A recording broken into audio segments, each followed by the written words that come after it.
Hello my dear friends, मैं आपके अपने YouTube channel start to fluent learning English class में हार्दिक स्वागत करता हूं। दोस्त, आज का क्लास उन स्टूडेंट के लिए है जो क्लास 4th में पढ़ते हैं। और क्लास 4 में पढ़ने वाले हम स्टूडेंट से बता दें कि आपको इससे पहले हमने क्लास 4 के बच्चों से हम बता दें कि इससे पहले जो हमने 6 लेसन तक जो है हमने इंग्लिश का चैप्टर का क्वेश्चन आंसर सहित और ट्रांसलेट सहित प्रत्येक अध्याय का ट्रांसलेट इनटू हिंदी सहित हमने करवा चुके हैं। अगर आपने नहीं देखे हैं तो उस लेसन को जरूर देख लें, जिससे कि आपको 6 लेसन तक पूरा कमांड रहेगा और फिर 7वां लेसन आप पढ़ने में बहुत ही इंटरेस्टिंग होगा। और ये बहुत ही रोचक अध्याय है, इसलिए इसको तो आप जरूर रूप से अच्छी तरह से अध्ययन करेंगे और इसको अध्ययन करने के बाद आप इसको अच्छी तरह से ट्रांसलेट इनटू हिंदी भी लिखने का प्रयास करेंगे। ठीक है, तो ये एक पोयम है जिसमें कि पोयम में कहा जा रहा है कि इसमें द क्वेरल अर्थात झगड़ा पर ये जो है एक पोयम लिखा हुआ है। बहुत ही अच्छा पोयम है और इस पोयम को हम लोग जानते हैं। और इसको जानने से पहले हम इसके वर्ड को पहले देख लेते हैं और सारे वर्ड को देख लेने के बाद जो है इस पोयम को हिंदी करने में और आपको भी समझने में बहुत ही आसानी होगी। चलिए लिख लो इसको, जो है आप एक बार जो है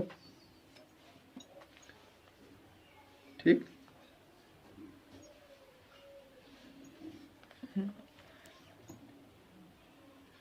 इसको जो है आप अच्छी तरह से जो है लिख लेंगे, नोट कर लेंगे पहले। और इसको जो है आप एक दो बार जरूर रूप से आप अच्छी तरह से पहले पढ़ लें, इसलिए क्योंकि आपको जो पोयम में जो ये सारे वर्ड आपको नज़र आने वाले हैं।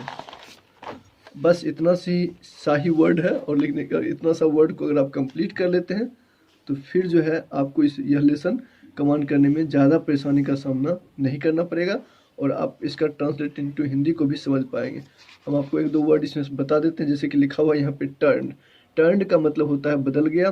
सडनली मतलब होता है अचानक। ये थम्प्ड लिखा हुआ है, थम्प्ड का मतलब होता है ठोका या मुक्का मारा। बैक मतलब होता है पीठ, अलोंग मतलब होता है साथ साथ। तो इस प्रकार से आप इसका जो है प्रोनाउंसिएशन सहित लिखा हुआ है, तो इसको आप जरूर रूप से याद कर ले पहले। उसके बाद हम इसके जो है पोयम जो है उसको देखने की कोशिश करेंगे आप लोग। तो इसके पोयम की ओर चलते हैं हम लोग। पोयम जो है आप देख सकते हैं जिसका नाम है the quarrel.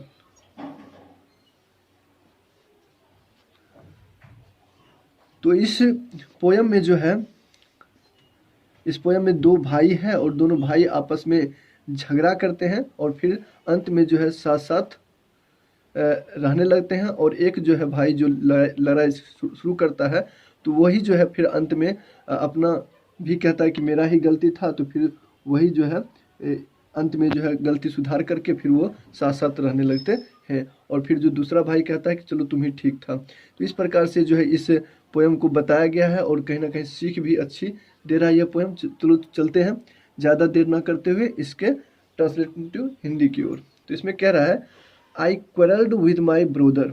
I quarrelled with my brother अर्थात मैंने अपने भाई के साथ झगड़ा कर लिया। मैंने अपने भाई के साथ झगड़ा कर लिया। I don't knew what about. I don't knew what about मुझे पता नहीं किस बारे में, मुझे पता नहीं किस बारे में। One thing led to another. One thing led to another बात पे बात बढ़ती गई। अनोदर मतलब एक दूसरे के साथ बात पे बात बढ़ती गई। And somehow we fell out. और इस तरह से, समहाउ का मतलब होता है इस तरह से, और इस तरह से हम लोग झगड़ पड़े। बात पे बात बढ़ती गई और हम इस तरह से झगड़ पड़े। The start of it was slight. शुरुआत बहुत छोटी थी। शुरुआत जो थी, स्लाइट का मतलब होता है बहुत छोटी थी। The end of it was strong. लेकिन अंत जो था वह बहुत भारी था। शुरुआत बहुत छोटी थी लेकिन अंत क्या था, बहुत मजबूत था अर्थात भारी था। ही सैड उसने कहा, ही वॉज राइट उसने कहा वह सही था। I knew he was wrong. मैं जानता था कि वह गलत था। We hated one another. We hated one another हम लोग एक दूसरे के साथ नफरत किए। The afternoon turned black. दोपहर बहुत खराब बीता। दोपहर बहुत ब्लैक मतलब कि खराब बीता। देन सडनली तब अचानक मेरे भाई thumped me on the back. तब मेरे भाई जो है पीछे मेरे बैक पर जो है ठोका, मेरे बैक को ठोकते हुए, पीछे को ठोकते हुए, और कहा एंड सैड और कहा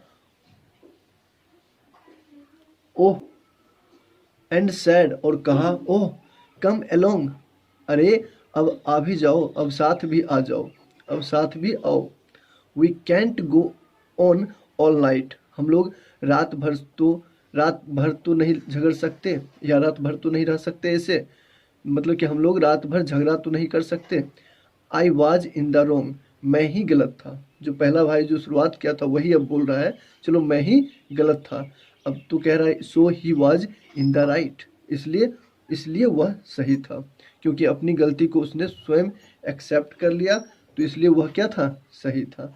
तो जो झगड़ा करते हैं और वह फिर अपनी गलती को एक्सेप्ट कर लेते हैं, तो मैं यही बता ये कविता भी यही सीख दे रहा है कि वही सचमुच में सही होता है। तो इस प्रकार से हमने इसका पूरे लेसन को पूरे एक्सरसाइज पूरा लेसन को देखा, इस कविता को जाना।